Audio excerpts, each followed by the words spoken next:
Speaking की अपनी last video है। पहला आप पहलियां दो वीडियोज़ के पार्ट 1 बारे डिस्कस किया कि पार्ट 1 के की पूछ सकते हैं, कितना के तुहानू इशूज़ आ सकते हैं। कल आप गल की पार्ट 2 की।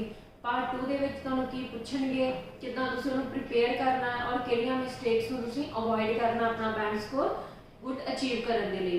तो अज आप गल करेंगे part 3, that one is the last part of the speaking. Total 10 to 15 minutes का स्पीकिंग का टाइम पीरियड होंगे है, जिहदे स्पीकिंग पार्ट 3 है वो टाइमिंग होंगी है 4 to 5 मिनट्स। 4 to 5 मिनट्स तुहाडे की है स्पीकिंग का पार्ट 3 लैंदा है। एक है it is a sort of interview.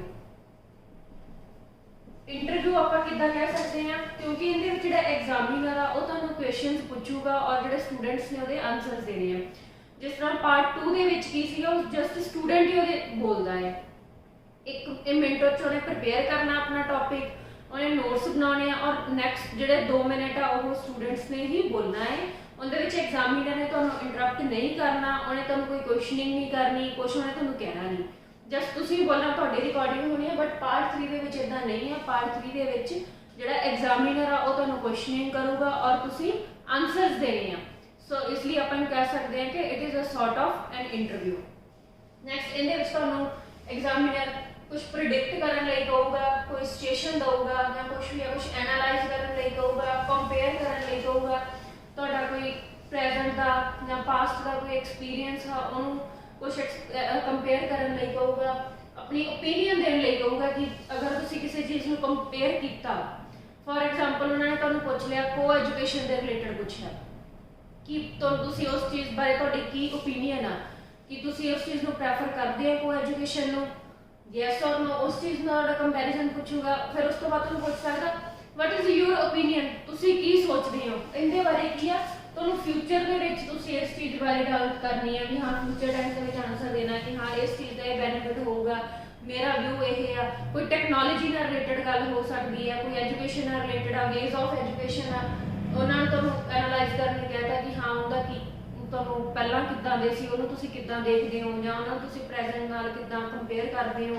या अगे आउण वाले टाइम दे विच तुहाडी की ओपीनियन है, तुसीं की सोचदे हो की चेंजिस होणीआं चाहीदियां या कुछ भी है। नैक्सट जिहड़ा इहदे विच थीम होगा पार्ट 2 दे नाल रिलेटेड ही होगा। फॉर एग्जाम्पल तुहाडे फेवरेट सबजैक्ट बारे गल कीती है ते जिहड़ा पार्ट 3 दे विच तुहाडे तो पुछया जाऊगा वो तुहानूं एजुकेशन दे नाल रिलेटेड पुछ सकदे आ। अगर तुसीं तुहानूं तुहाडे किसी जिहड़ा टैक्नोलॉजी है वो बहुत कॉमन टॉपिक है। फॉर एग्जाम्पल उन्होंने तुहाडे फेवरेट किसी गैजेट की गल की है या कह सकते हैं कि तुहाडा फेवरेट टॉय है तो तुसीं कुछ भी इलैक्ट्रॉनिक देता या किसी भी चीज़ बारे गल की है टैक्नोलॉजी नाल रिलेटेड है तो उन्हें तुहानूं टैक्नोलॉजी नाल related how technology affects your present life, difference की है प्रेजेंट का ते पास्ट का या कुछ भी है, या टैक्नोलॉजी आने वाले टाइम के विच कितना अफेक्ट कर सकती है उतना पूछ सकते हैं। किसी कोई फेवरेट तुहाडी गेम बारे पूछा है या कुछ भी पूछा है उनके जिहड़े फॉलो अप क्वेश्चन आ पार्ट 3 दे विच तुहानूं स्पोर्ट्स बारे पूछ सकते हैं या तुहाडीआं एक्टिविटीज़ तुहानूं पूछ लिया कि तुसीं की करना पसंद करते हो फ्री टाइम तो उहदे नाल रिलेटेड तुसीं शॉपिंग बारे अगर बोलिया तो तुहानूं जिहड़े फॉलो अप दे विच शॉपिंग बारे पूछ सकते हैं, लीजर एक्टिविटीज़ बारे पूछ सकते हैं, या अगर उन्होंने कोई इन्वायरमेंटल इशू की गल की है, कोई पोल्यूशन की गल की है या किसी होर प्रॉब्लम की गल की है तो उहदे नाल रिलेटेड तुहानूं follow up they which environment they नाल पूछ सकते हैं, ट्रांसपोर्टेशन दे नाल पूछ सकते हैं, मीनस ऑफ ट्रांसपोर्टेशन की गल कर सकते हैं। ठीक है, अगर तुहानूं तुहाडा फेवरेट मूवी बारे पूछा है या टीवी सीरियल बारे पूछा है या कुछ भी कोई कॉमिक या किसी होर चीज़ बारे पूछा है तो उहदे नाल की है टीवी नाल रिलेटेड पूछ सकते हैं कि how TV influence children nowadays as compare to past, जिहड़ा टीवी इन्फ्लुएंस आ की किद्दां चेंज हुई है या कुछ भी इन्हां सारियां गल्लां बारे पूछ सकते हैं। होर भी बहुत सारे टॉपिक्स है जिन्हां दे बारे एग्जामिनर तुहानूं पूछ सकदा है, तुहाडीआं डेली एक्टिविटीज़ नाल रिलेटेड हो सकदा। जिहड़ा नंबर ऑफ क्वेश्चन आ वो 4 to 6 आ फॉलो अप दे विच, क्योंकि 4 to 5 मिनट्स का टाइम पीरियड है उहदे विच तुहानूं एग्जामिनर की आ 4 to 6 क्वेश्चन पूछ सकदा। वो डिपेंड करता है एग्जामिनर ते, इस तो वध भी पूछ सकदा है, आपां कुछ कह नहीं सकते, बट की है अप्रोक्सीमेटली 4 to 6 क्वेश्चन एग्जामिनर तुहानूं पूछूगा ही पूछूगा। हुण आपां गल करांगे किहड़े स्टैप्स है जिहड़े तुसीं फॉलोज करने आ, उस तो बाद आपां गल करांगे जो तुसीं फॉलो नहीं करना, डूज एंड डू नॉट्स। पहला आपां गल करांगे डूज, तुसीं की करना। हुण आपां गल करांगे डूज ਕਿਹੜੇ ਸਟੈਪਸ ਆ ਤੁਸੀਂ ਫੋਲੋ ਕਰਨੇ ਆ, ਕਿਹੜੇ ਪੁਆਇੰਟਸ ਨੂੰ ਤੁਸੀਂ ਧਿਆਨ ਦੇ ਵਿੱਚ ਰੱਖਣਾ ਗੁੱਡ ਸਕੋਰ ਗੇਨ ਕਰਨ ਦੇ ਲਈ। First one is ਲਿਸਨ for keywords in the question. ਇਹ ਦੇਖਣਾ ਕਿ ਜਿਹੜਾ ਐਗਜ਼ਾਮੀਨਰ ਆ ਤੁਹਾਨੂੰ ਕੁਐਸਚਨ ਦੇ ਵਿੱਚ ਕੀ ਪੁੱਛ ਰਿਹਾ ਹੈ, ਕੀਵਰਡਸ ਤੇ ਤੁਸੀਂ ਫੋਕਸ ਕਰਨਾ, ਕਿਸ ਚੀਜ਼ ਨਾਲ ਰਿਲੇਟਡ ਪੁੱਛ ਰਿਹਾ ਹੈ, ਕੀ ਉਹਦੇ ਓਪੀਨੀਅਨ ਆ, ਕੀ ਉਸ ਤੁਹਾਡੇ ਤੋਂ ਓਪੀਨੀਅਨ ਪੁੱਛ ਰਿਹਾ ਹੈ, ਤੁਹਾਡੇ ਤੋਂ ਕੋਈ ਕੰਪੈਰੀਜ਼ਨ ਪੁੱਛ ਰਿਹਾ ਹੈ, ਜਾਂ ਕਿ ਤੁਹਾਨੂੰ ਕੁਝ ਐਨਾਲਾਈਜ਼ ਕਰਨ ਲਈ ਕਹਿ ਰਿਹਾ, ਜਾਂ ਤੁਹਾਨੂੰ ਕੁਝ ਪ੍ਰਿਡਿਕਟ ਕਰਨ ਲਈ ਕਹਿ ਰਿਹਾ। ਤਾਂ ਉਸ ਵਰਡ ਤੇ ਫੋਕਸ ਕਰਨਾ ਜਿੱਥੋਂ ਤੁਹਾਨੂੰ ਇਹ ਪਤਾ ਲੱਗੇ ਕਿ ਤੁਸੀਂ ਆਨਸਰ ਕੀ ਦੇਣਾ ਹੈ। ਇਸ ਲਈ ਕੀਵਰਡਸ ਤੇ ਮੇਨ ਫੋਕਸ ਕਰਨਾ ਤੁਸੀਂ ਜਦੋਂ ਐਗਜ਼ਾਮੀਨਰ ਤੁਹਾਨੂੰ ਕੁਐਸਚਨ ਪੁੱਛਦਾ ਹੈ। Next is ask if you do not understand. ਮੰਨ ਲਓ ਤੁਹਾਨੂੰ ਐਗਜ਼ਾਮੀਨਰ ਨੇ ਕੁਐਸਚਨ ਬੋਲਤਾ, ਤੁਹਾਨੂੰ ਸਮਝ ਨਹੀਂ ਆਈ ਕਿ ਐਗਜ਼ਾਮੀਨਰ ਤੁਹਾਨੂੰ ਕੀ ਪੁੱਛਣਾ ਚਾਹੁੰਦਾ, ਤਾਂ ਤੁਸੀਂ ਜਿਹੜਾ ਕੁਐਸਚਨ ਆ ਗਲਤ ਆਨਸਰ ਦੇਣ ਦੀ ਬਜਾਏ ਤੁਸੀਂ ਐਗਜ਼ਾਮੀਨਰ ਨੂੰ ਕੁਐਸਚਨ ਰਿਪੀਟ ਕਰਨ ਲਈ ਕਹਿ ਦੇਣਾ ਹੈ। ਠੀਕ ਹੈ, ਸੌਰੀ ਕਹਿ ਕੇ ਤਾਂ ਤੁਸੀਂ ਉਹਨੂੰ ਰਿਪੀਟ ਕਰਨ ਲਈ ਕਹਿ ਦੇਣਾ। ਇਹ ਨਹੀਂ ਹੈ ਕਿ ਤੁਹਾਨੂੰ ਕੁਐਸਚਨ ਦੀ ਸਮਝ ਨਹੀਂ ਲੱਗੀ ਐਗਜ਼ਾਮੀਨਰ ਕੀ ਤੁਹਾਨੂੰ ਕਹਿ ਰਿਹਾ ਔਰ ਤੁਸੀਂ ਆਪਣਾ ਆਨਸਰ ਕੀ ਹੈ ਗਲਤ ਦੇ ਦਿਓ, ਤਾਂ ਉਹ ਚੀਜ਼ ਤੁਹਾਡਾ ਕੀ ਹੈ ਮਾਰਕਸ ਘਟਾ ਸਕਦੀ ਹੈ, ਤੁਹਾਡਾ ਬੈਂਡ ਸਕੋਰ ਨੂੰ ਇਫੈਕਟ ਕਰ ਸਕਦੀ ਹੈ। ਨੈਕਸਟ ਹੈ ਗਿਵ ਡਿਟੇਲ ਐਗਜ਼ਾਮਪਲਸ ਰੀਜ਼ਨ। ਜਦੋਂ ਤੁਹਾਨੂੰ ਕੋਈ ਕੁਐਸਚਨ ਪੁੱਛਿਆ ਉਹਦੇ ਆਨਸਰ ਦਾ ਤੁਸੀਂ ਡਿਟੇਲਡ ਆਨਸਰ ਦੇਣਾ, ਸ਼ਾਰਟ ਵਰਡਸ ਦੇ ਵਿੱਚ, ਜਾਂ ਕੋਈ ਬਿਲਕੁਲ ਜਿਹਨੂੰ ਆਪਾਂ ਕਹਿ ਸਕਦੇ ਹਾਂ ਕਿ ਬਰੀਫਲੀ ਐਗਜ਼ਾਮਪਲ ਨਹੀਂ ਦੇਣੀ, ਜਾਂ ਬਰੀਫਲੀ ਤੁਸੀਂ ਉਸ ਚੀਜ਼ ਬਾਰੇ ਨਹੀਂ ਬੋਲਣਾ, ਉਸ ਚੀਜ਼ ਨੂੰ ਡਿਟੇਲ ਦੇ ਵਿੱਚ ਐਕਸਪਲੇਨ ਕਰਨਾ, ਤਾਂ ਕਿ ਜਿਹੜਾ ਐਗਜ਼ਾਮੀਨਰ ਆ ਤੁਹਾਨੂੰ ਜੱਜ ਕਰ ਸਕੇ ਵੀ ਤੁਹਾਡਾ ਜਿਹੜਾ ਵੇ ਆਫ ਸਪੀਕਿੰਗ ਹੈ ਜਾਂ ਕੁਝ ਵੀ ਹੈ ਤੁਸੀਂ ਪ੍ਰੋਪਰਲੀ ਬੋਲ ਰਹੇ ਹੋ, ਜਾਂ ਕੁਝ ਐਗਜ਼ਾਮਪਲ ਜ਼ਰੂਰ ਐਡ ਕਰਨੀ ਹੈ ਅਗਰ ਤੁਸੀਂ ਐਡ ਕਰ ਸਕਦੇ ਹੋ। ਫॉर ਐਗਜ਼ਾਮਪਲ ਉਹਨਾਂ ਨੇ ਤੁਹਾਨੂੰ ਮਨੀ ਨਾਲ ਰਿਲੇਟਡ ਕੁਝ ਪੁੱਛਿਆ, ਜਾਂ ਸੇਵਿੰਗ ਮਨੀ ਨਾਲ ਰਿਲੇਟਡ ਪੁੱਛਿਆ, ਕੁਝ ਟੈਕਨੋਲੋਜੀ ਨਾਲ ਰਿਲੇਟਡ ਪੁੱਛ ਲਿਆ, ਕੋਈ ਕੁਐਸਚਨ ਪੁੱਛਿਆ, ਤਾਂ ਤੁਸੀਂ ਉਹਦੀ ਐਗਜ਼ਾਮਪਲ ਦੇ ਸਕਦੇ ਹੋ। ਫॉर ਐਗਜ਼ਾਮਪਲ ਵੀ ਇਹ ਚੀਜ਼ ਆਪਣੇ ਲਈ ਇਦਾਂ ਬੈਨੀਫੀਸ਼ੀਅਲ ਹੋ ਸਕਦੀ ਹੈ, ਜਾਂ এনवायरमेंटल ਦੇ ਵਿੱਚ ਆਪਾਂ ਕਹਿ ਸਕਦੇ ਹਾਂ for example these steps can resolve this problem, ਜਾਂ ਟੀਵੀ ਦਾ ਆਪਾਂ ਕਹਿ ਸਕਦੇ ਹਾਂ ਕਿ for example if students spend a lot of time in front of TV then it can affect their eyesight। ਇਸ ਤਰ੍ਹਾਂ ਤੁਸੀਂ ਐਗਜ਼ਾਮਪਲ ਦੇ ਵਿੱਚ ਕਹਿਣਾ। ਰੀਜ਼ਨ ਦੇ ਵਿੱਚ ਕਿ ਤੁਸੀਂ ਕੋਈ ਕਾਰਨ ਦੱਸਣਾ ਹੈ ਕਿ ਹਾਂ ਅਗਰ ਤੁਸੀਂ ਉਸ ਚੀਜ਼ ਬਾਰੇ ਬੋਲ ਰਹੇ ਹੋ ਤਾਂ ਉਹਦਾ ਕੀ ਰੀਜ਼ਨ ਆ। ਟਰਾਈ ਕਰਨਾ ਕਿ ਇੱਕ ਲਾਈਨ ਦੇ ਵਿੱਚ ਤੁਸੀਂ ਆਪਣਾ ਉਸ ਚੀਜ਼ ਦਾ ਜਿਹੜਾ ਰੀਜ਼ਨ ਆ ਉਹਨੂੰ ਐਕਸਪਲੇਨ ਕਰ ਦਿਓ, ਰੀਜ਼ਨ ਦੱਸ ਦਿਓ। ਉਸ ਤੋਂ ਬਾਅਦ ਸਟਿਕ ਟੂ ਦਾ ਟੌਪਿਕ। ਜੋ ਟੌਪਿਕ ਦੀ ਗੱਲ ਕਰ ਰਹੀ ਹੈ ਤੁਸੀਂ ਉਸ ਟੌਪਿਕ ਦੇ ਨਾਲ ਹੀ, ਅਗਰ ਐਜੂਕੇਸ਼ਨ ਦੀ ਗੱਲ ਕਰ ਰਹੀ ਹੈ ਤੁਸੀਂ ਐਜੂਕੇਸ਼ਨ ਨਾਲ ਹੀ ਸਟਿਕ ਕਰਕੇ ਰਹਿਣਾ, ਉਸ ਟੌਪਿਕ ਦੇ ਨਾਲ ਹੀ ਸਟਿਕ ਕਰਨਾ, ਆਪਣੇ ਆਪ ਨੂੰ ਡਿਸਟਰੈਕਟ ਨਹੀਂ ਕਰਨਾ। ਇਹ ਨਹੀਂ ਹੈ ਕਿ ਗੱਲ ਐਜੂਕੇਸ਼ਨ ਦੀ ਹੁੰਦੀ ਤੁਸੀਂ ਐਜੂਕੇਸ਼ਨ ਤੋਂ ਗੱਲ ਮੂਵ ਕਰਕੇ ਤੁਸੀਂ ਇੰਟਰਨੈਟ ਤੇ ਲੈ ਜਾਓ ਜਾਂ ਟੈਕਨੋਲੋਜੀ ਤੇ ਲੈ ਜਾਓ, ਫਿਰ ਕੀ ਜਿਹੜਾ ਐਗਜ਼ਾਮੀਨਰ ਆ ਉਹਨੇ ਜਿਹੜੇ ਕੁਐਸਚਨਿੰਗ ਆ ਉਹ ਵੀ ਆਪਣੇ ਚੇਂਜ ਕਰ ਲੈਣੇ ਆ।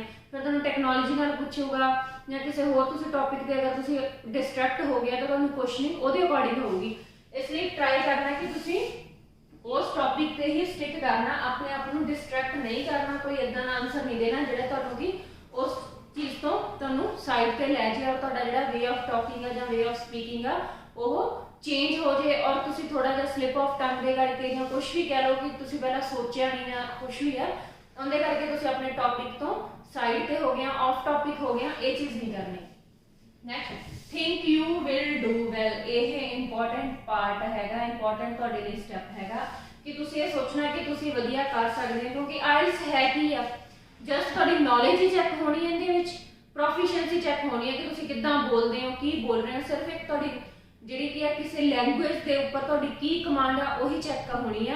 ਇਸ ਲਈ ਨਰਵਸ ਨਹੀਂ ਹੋਣਾ, ਆਪਣੇ ਆਪ ਨੂੰ ਤੁਸੀਂ ਸਟੇਬਲ ਕਰਕੇ ਰੱਖਣਾ, ਕੋਈ ਐਂਜ਼ਾਈਟੀ 'ਚ ਜਾ ਨਹੀਂ ਆਉਣਾ, ਨਰਵਸ ਨਹੀਂ ਹੋਣਾ। ਇਸ ਲਈ ਤੁਸੀਂ ਇਹ ਸੋਚਣਾ ਕਿ ਹਾਂ ਮੈਂ ਜੋ ਬੋਲ ਰਿਹਾ ਨਾ ਮੈਂ ਬੋਲੂੰਗਾ, ਮੈਂ ਵਧੀਆ ਹੀ ਬੋਲੂੰਗਾ। ਇਸ ਲਈ think you will do well. Build vocabulary ਬਿਫੋਰਹੈਡ।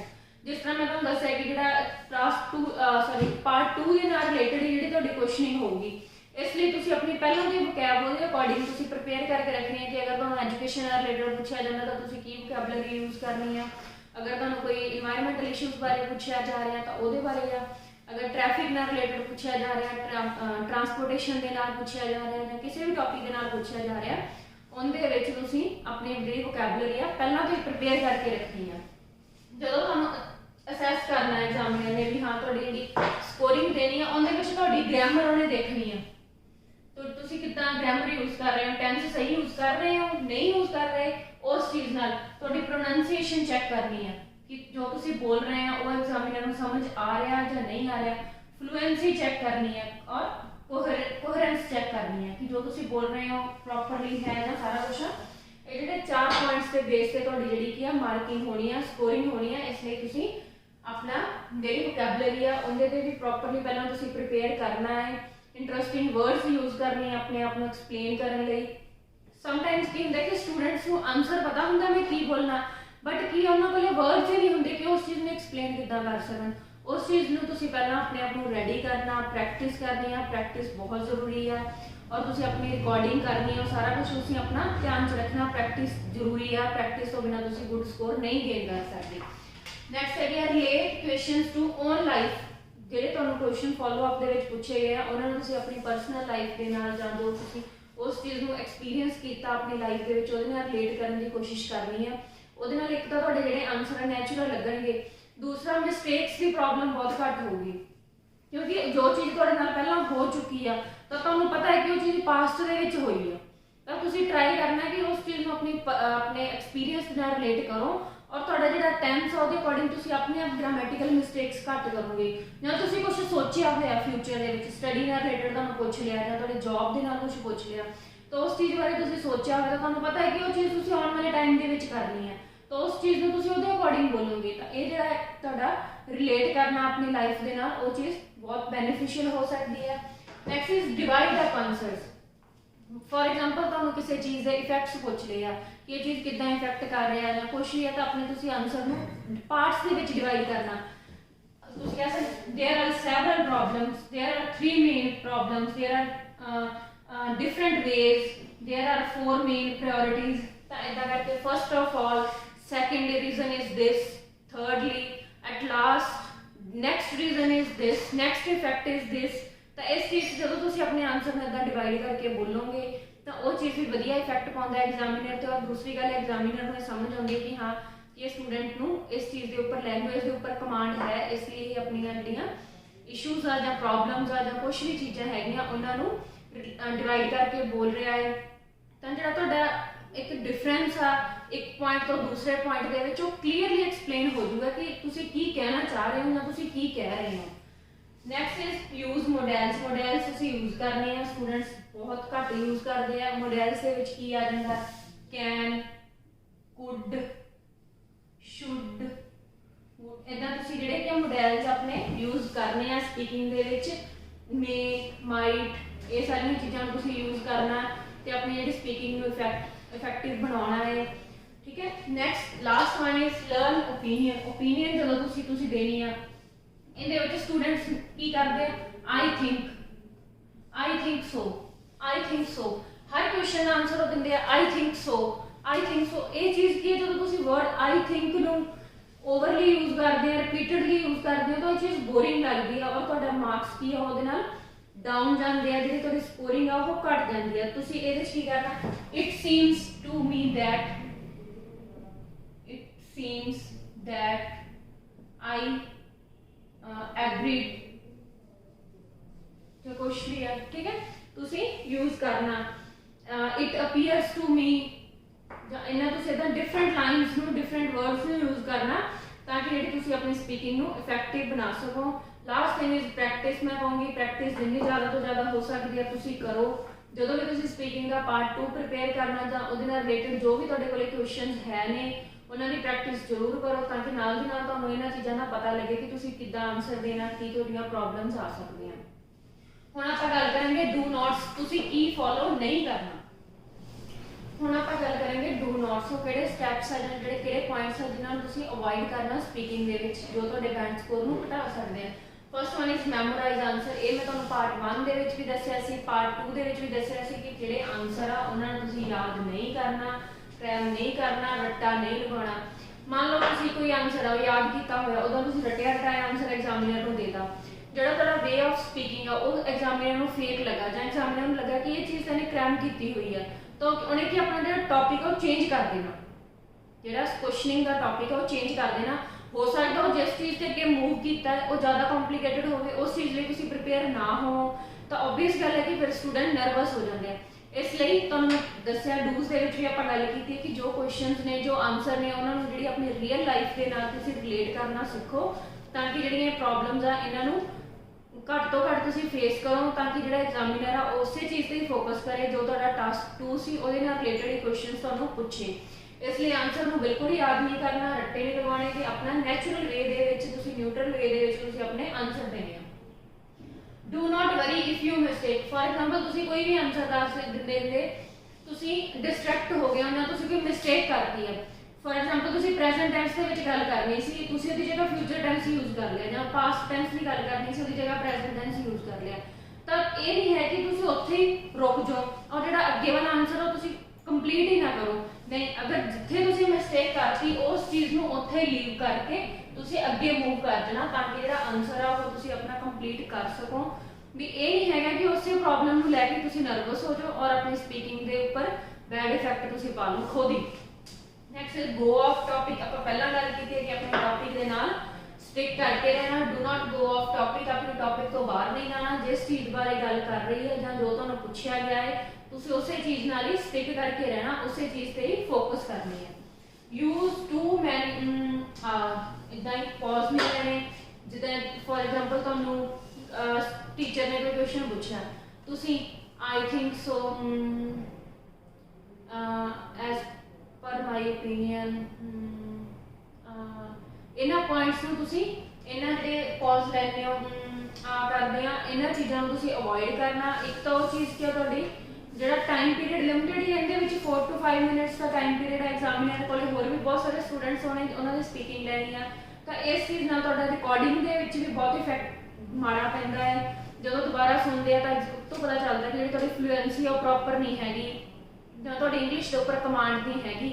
ਉਸ ਨੋ ਡਾਊਟ ਤੁਸੀਂ ਬਹੁਤ ਵਧੀਆ ਬੋਲੇ ਹੋ ਪਹਿਲਾਂ ਨਾ ਕੁਝ ਵੀ ਆ, ਬਟ ਅਗਰ ਤੁਸੀਂ ਇਦਾਂ ਵਾਰ-ਵਾਰ ਪੌਜ਼ ਲਓਗੇ, ਵਾਰ-ਵਾਰ ਰੁਕੋਗੇ, ਹਰ ਆਨਸਰ ਦੇ ਵਿੱਚ ਤੁਸੀਂ ਇਦਾਂ ਕਰੋਗੇ ਤਾਂ ਕੀ ਆ ਉਸ ਚੀਜ਼ ਨੇ ਤੁਹਾਡਾ ਬੈਡ ਇਫੈਕਟ ਪਾਉਣਾ। ਫॉर एग्जांपल ਤੁਸੀਂ ਕੁਝ ਵੀ ਭੁੱਲ ਗਏ ਜਾਂ ਤੁਹਾਡੇ ਮਾਈਂਡ 'ਚ ਨਹੀਂ ਪੁਆਇੰਟ ਆ ਰਿਹਾ, ਤੁਸੀਂ ਵੈਲ ਕਹਿ ਕੇ 1 ਮਿੰਟ ਲਈ ਕੁਝ ਸੈਕਿੰਡ ਲਈ 1 ਤੋਂ 2 ਸੈਕਿੰਡ ਲਈ 3 ਸੈਕਿੰਡ ਲਈ ਤੁਸੀਂ ਚੁੱਪ ਕਰ ਜਾਓ ਵੈਲ, ਤਾਂ ਐਗਜ਼ਾਮੀਨਰ ਨੂੰ ਲੱਗੇ ਕਿ ਹਾਂ ਉਹ ਅੱਗੇ ਕੁਝ ਬੋਲੂਗਾ। ਇਹ ਨਹੀਂ ਹੈਗਾ ਤੁਸੀਂ ਕਹਿ ਦੇਣਾ ਵੈਲ ਆਈ ਥਿੰਕ ਸੋ, ਤਾਂ ਉਹ ਚੀਜ਼ ਤੁਹਾਡੀ ਕੀ ਆ ਬੈਡ ਇਫੈਕਟ ਪਾਉਂਦੀ ਆ।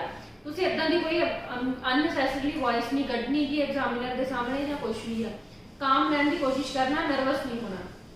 Next use do not use I think too much. ਹਰ ਕੁਐਸਚਨ ਦੇ ਵਿੱਚ ਨਹੀਂ ਕਹਿਣਾ ਆਈ ਥਿੰਕ ਸੋ, ਆਈ ਥਿੰਕ, ਤਾਂ ਇਹਦੀ ਜਗ੍ਹਾ ਤੁਸੀਂ ਕੀ ਕਰਨਾ ਹੈ, ਜਿਹੜੇ ਵੋਕੈਬ ਤੇ ਫੋਕਸ ਕਰਨਾ, ਜਿਹੜੀ ਵੋਕੈਬ ਉਹ ਇੰਪਰੂਵ ਕਰਨੀ ਹੈ, ਤਾਂ ਕਿ ਤੁਸੀਂ ਇਨ ਮਾਈ opinion, as per my point of view ਜਾਂ ਕੁਝ ਵੀ ਹੈ ਤੁਸੀਂ ਉਹ ਵਰਡਸ ਡਿਫਰੈਂਟ ਵਰਡਸ ਤੁਸੀਂ ਯੂਜ਼ ਕਰਨੇ ਆ। ਆਈ ਥਿੰਕ ਵਰਡ ਨੂੰ ਰਿਪੀਟਡਲੀ ਯੂਜ਼ ਨਹੀਂ ਕਰਨਾ, ਤਾਂ ਕਿ ਜਿਹੜਾ ਕੀ ਹੈ ਤੁਹਾਡੀ ਸਪੀਕਿੰਗ ਬੋਰਿੰਗ ਨਾ ਲੱਗੇ। Next do not use that's a good questions more than ones. ਕਈ ਸਟੂਡੈਂਟਸ ਦੀ ਕੀ ਹੈਬਿਟ ਹੁੰਦੀ ਹੈ ਕਿ ਐਗਜ਼ਾਮੀਨਰ ਨੇ ਜੋ ਕੁਐਸਚਨ ਪੁੱਛਿਆ ਉਹਨਾਂ ਨੇ ਹਰ ਕੁਐਸਚਨ ਤੇ ਕਹਿਣਾ that's a good question, that's a good question. No, ਉਹ ਚੀਜ਼ ਤੁਹਾਡੇ ਕੀ ਹੈ ਸਪੀਕਿੰਗ ਤੇ ਬੈਡ ਇਫੈਕਟ ਪਾਉਂਦੀ ਆ। ਉਸ ਚੀਜ਼ ਨੂੰ ਤੁਸੀਂ ਅਵੋਇਡ ਕਰਨਾ। ਇੱਕ ਕੁਐਸਚਨ ਤੇ ਤੁਸੀਂ ਕਹਿਤਾ ਦੈਟਸ ਅ ਗੁੱਡ ਕੁਐਸਚਨ, ਕੋਈ ਵੀ ਇੱਕ ਕੁਐਸਚਨ ਹੋਊਗਾ ਜਿਹੜਾ ਤੁਹਾਨੂੰ ਸਭ ਤੋਂ ਵਧੀਆ ਲੱਗਾ ਜਾਂ ਬੈਸਟ ਲੱਗਾ ਉਸ ਚੀਜ਼ ਤੇ ਕਹਿਣਾ। ਇਹ ਨਹੀਂ ਹੈ ਕਿ ਅਗਰ ਐਗਜ਼ਾਮੀਨਰ ਨੇ ਤੁਹਾਨੂੰ 10 ਕੁਐਸਚਨ ਪੁੱਟ ਕੀਤੇ ਤੇ ਤੁਸੀਂ 10ਾਂ ਤੇ ਹੀ ਸਟਾਰਟਿੰਗ ਤੇ ਕਹਿ ਦੋ ਦੈਟਸ ਅ ਗੁੱਡ ਕੁਐਸਚਨ। ਇਹਦੇ ਨਾਲ ਕੀ ਹੈ ਰੈਪੀਟੀਸ਼ਨ ਲੱਗਦੀ ਹੈ, ਇੱਕ ਰੱਟਾ ਲਗਾਇਆ ਲੱਗਦਾ ਕਿ ਤੁਸੀਂ ਉਸ ਚੀਜ਼ ਨੂੰ ਰੱਟਾ ਲਗਾਇਆ ਹੋਇਆ ਔਰ ਤੁਸੀਂ ਹਰ ਕੁਐਸਚਨ ਤੋਂ ਆਨਸਰ ਦੇਣ ਤੋਂ ਪਹਿਲਾਂ, ਹਰ ਕੁਐਸਚਨ ਤੋਂ ਬਾਅਦ ਤੁਸੀਂ ਇੱਕੋ ਹੀ ਲਾਈਨ ਬੋਲਦੇ ਹੋ ਦੈਟਸ ਅ ਗੁੱਡ ਕੁਐਸਚਨ। ਨਹੀਂ, ਇਦਾਂ ਨਹੀਂ ਕਰਨਾ। ਤੁਸੀਂ ਇੱਕ ਅੱਧੇ ਕੁਐਸਚਨ ਤੇ ਤੁਸੀਂ ਇਹ ਲਾਈਨ ਬੋਲਣੀ ਆ ਤਾਂ ਠੀਕ ਆ, ਅਦਰਵਾਈਜ਼ ਤੁਸੀਂ ਇਸ ਚੀਜ਼ ਨੂੰ ਰਿਪੀਟ ਬਾਰ-ਬਾਰ ਨਹੀਂ ਕਰਨਾ। Next do not worry if you have an accent. ਅਗਰ ਤੁਹਾਡਾ ਕੋਈ ਆਪਣਾ ਐਕਸੈਂਟ ਆ ਤਾਂ ਉਸ ਚੀਜ਼ ਬਾਰੇ ਵਰੀ ਨਹੀਂ ਕਰਨਾ। ਕੱਲ ਦੀ ਵੀਡੀਓ ਦੇ ਵਿੱਚ ਵੀ ਮੈਂ ਤੁਹਾਨੂੰ ਇਹ ਗੱਲ ਦੱਸੀ ਸੀ ਕਿ ਹਰ ਪਰਸਨ ਦਾ ਆਪਣਾ ਇੱਕ ਐਕਸੈਂਟ ਹੁੰਦਾ ਹੈ। ਜਿਹੜਾ ਕੈਨੇਡੀਅਨ ਪਰਸਨ ਆ ਉਹਦੀ ਜਿਹੜਾ ਵੇ ਆਫ ਸਪੀਕਿੰਗ ਆ ਹੋਰ ਤਰ੍ਹਾਂ ਹੈ, ਉਹਦਾ ਐਕਸੈਂਟ ਹੋਰ ਆ। ਜਿਹੜਾ ਕੋਈ ਯੂਐਸ ਪਰਸਨ ਆ, ਯੂਐਸ ਬੋਰਨ ਆ, ਉਹਦਾ ਹੋਰ ਵੇ ਆ, ਔਰ ਕੋਈ ਬ੍ਰਿਟਿਸ਼ ਆ ਉਹਦਾ ਵੇ ਹੋਰ ਆ, ਜਿਹੜਾ ਇੰਡੀਅਨ ਆ ਉਹਦਾ ਵੇ ਹੋਰ ਆ। ਉਸ ਚੀਜ਼ ਤੇ ਤੁਸੀਂ ਟੈਨਸ਼ਨ ਨਹੀਂ ਲੈਣੀ ਕਿ ਮੈਂ ਐਗਜ਼ਾਮੀਨਰ ਤਾਂ ਇਦਾਂ ਬੋਲ ਰਿਹਾ ਸੀ, ਮੈਂ ਇਦਾਂ ਬੋਲਿਆ। ਇਹ ਚੀਜ਼ ਤੁਹਾਡੇ ਬੈਂਡ ਸਕੋਰ ਤੇ ਇਫੈਕਟ ਨਹੀਂ ਪਾਊਗੀ। ਅਗਰ ਤੁਸੀਂ ਨਰਵਸ ਹੁੰਦੇ ਆ, ਨਰਵਸ ਹੋ ਕੇ ਤੁਸੀਂ ਭੁੱਲ ਜਾਂਦੇ ਆ ਤਾਂ ਉਹ ਚੀਜ਼ ਤੁਹਾਡੇ ਕੀ ਆ ਬੈਡ ਇਫੈਕਟ ਪਾਉਂਦੀ ਆ। ਉਸ ਚੀਜ਼ ਤੇ ਫੋਕਸ ਨਹੀਂ ਕਰਨਾ। ਉਹਨੇ ਤੁਹਾਡੀ ਸਿਰਫ ਲੈਂਗੁਏਜ ਜੱਜ ਕਰਨੀ ਆ, ਹੋਰ ਕੁਝ ਨਹੀਂ ਕਰਨਾ। ਤੁਹਾਡਾ ਫਲੋ ਚੈੱਕ ਕਰਨਾ, ਤੁਹਾਡੀ ਗ੍ਰਾਮਰ ਚੈੱਕ ਕਰਨੀ ਆ, ਪ੍ਰੋਨਾਂਸੀਏਸ਼ਨ ਚੈੱਕ ਕਰਨੀ ਆ। ਤੁਹਾਡੇ ਐਕਸੈਂਟ ਨਾਲ ਉਹਨੂੰ ਕੋਈ ਲੈਣਾ ਦੇਣਾ ਨਹੀਂ। ਉਸ ਚੀਜ਼ ਦੀ ਤੁਸੀਂ ਬਿਲਕੁਲ ਟੈਨਸ਼ਨ ਨਹੀਂ ਲੈਣੀ। ਹੋਪ ਸੋ ਅੱਜ ਦੀ ਵੀਡੀਓ ਤੁਹਾਡੇ ਲਈ ਕੰਮ ਆਵੇ, ਤੁਹਾਡੇ ਲਈ ਬੈਨੀਫੀਸ਼ੀਅਲ ਹੋਊਗੀ। ਤਾਂ ਤੁਸੀਂ ਇਹਨਾਂ ਸਟੈਪਸ ਨੂੰ, ਇਹਨਾਂ ਚੀਜ਼ਾਂ ਨੂੰ ਜੋ ਤੁਸੀਂ ਫੋਲੋ ਕਰਨਾ ਹੈ ਤਾਂ ਕਿ ਜਿਹੜਾ ਤੁਸੀਂ ਆਪਣਾ ਸਪੀਕਿੰਗ ਦੇ ਵਿੱਚ ਬੈਂਡ ਸਕੋਰ ਇੰਪਰੂਵ ਕਰ ਸਕੋ, ਗੁੱਡ ਬੈਂਡ ਸਕੋਰ ਲੈ ਸਕੋ। ਤਾਂ ਇਹਨਾਂ ਸਟੈਪਸ ਨੂੰ ਫੋਲੋ ਕਰਕੇ ਜਿਹੜਾ ਤੁਸੀਂ ਆਪਣਾ ਬੈਂਡ ਸਕੋਰ ਆ ਈਜ਼ੀਲੀ ਬਹੁਤ ਸੌਖੇ ਤਰੀਕੇ ਨਾਲ ਇੰਪਰੂਵ ਕਰ ਸਕਦੇ ਹੋ ਤਾਂ ਕਿ ਤੁਹਾਨੂੰ ਕੋਈ ਅੱਗੇ ਕੋਈ ਪ੍ਰੋਬਲਮ ਨਾ ਆਵੇ। Thank you so much students.